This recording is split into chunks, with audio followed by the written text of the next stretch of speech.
Cooch Behar medical college চত্বরে এমন অবস্থা যে সুস্থ মানুষ যদি চিকিৎসা করাতে আসেন অসুস্থ হয়ে ফিরে যাবেন। দুর্গন্ধে টেকা দায়, আবর্জনা, হাসপাতালের বর্জ্য পড়ে রয়েছে বিভিন্ন জায়গায়।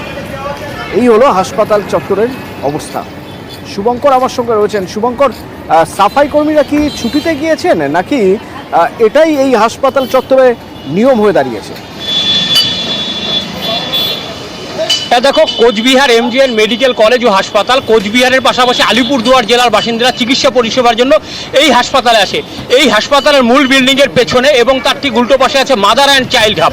তার সামনে এই চিকিৎসার যে হাসপাতালের চিকিৎসার যা যাবতীয় সরঞ্জাম, সিরিঞ্জ, স্যালাইনের বোতল, গজ পুজ, যাবতীয় যেসব জিনিস আছে সেগুলো এই জায়গায় ফেলা হয় এবং সেখান থেকে পরবর্তীতে পুরসভা সেগুলোকে নিয়ে যায়। কিন্তু দীর্ঘদিন ধরে সেই জায়গা থেকে সেগুলো পরিষ্কার হচ্ছে না, ফলে সেই এলাকা দুর্গন্ধ ছড়িয়ে পড়ছে। সেখানে মাদার অ্যান্ড চাইল্ড হাবে যারা চিকিৎসা করাতে আসেন মা ও শিশু, তাদের রোগীর পরিজনরা সেখানে ঘন্টার পর ঘন্টা অপেক্ষা করে থাকেন এবং দুর্গন্ধ তাদের সেখানে টেকা দায় হয়ে দাঁড়িয়েছে।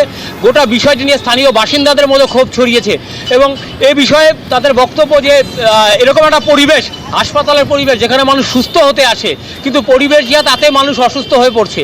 যদিও গোটা বিষয়টি নিয়ে সাফাই দিয়েছেন হাসপাতালের রোগী কল্যাণ সমিতির চেয়ারম্যান পার্থপ্রতিম রায়। তিনি জানিয়েছেন যে ওটা নিয়মিত পরিষ্কার করা হয় এবং পরিষ্কার করা হয়েছে, তবে নতুন করে যে জঞ্জাল জমেছে সেটার খবর তার কাছে জানা নেই, এমনটাই জানিয়েছেন রোগী কল্যাণ সমিতির চেয়ারম্যান। অতনু, ধন্যবাদ। অসুবিধা, প্রচুর অসুবিধা, গন্ধের ঠেলে থাকা যাচ্ছে না। তারপরে মানে পরিবেশটাই নোংরা হয়ে গেছে, কেউ এখানে থাকতেছে না, সবাই চলে যাচ্ছে। উল্টো পাশে মাতৃমা, এদিকে হাসপাতাল। হ্যাঁ, মাতৃমা, উল্টো পাশে এখানে মর্গেও এখানে বিশাল অসুবিধা, রুগী গার্জেনদের থাকা যায় না গন্ধে।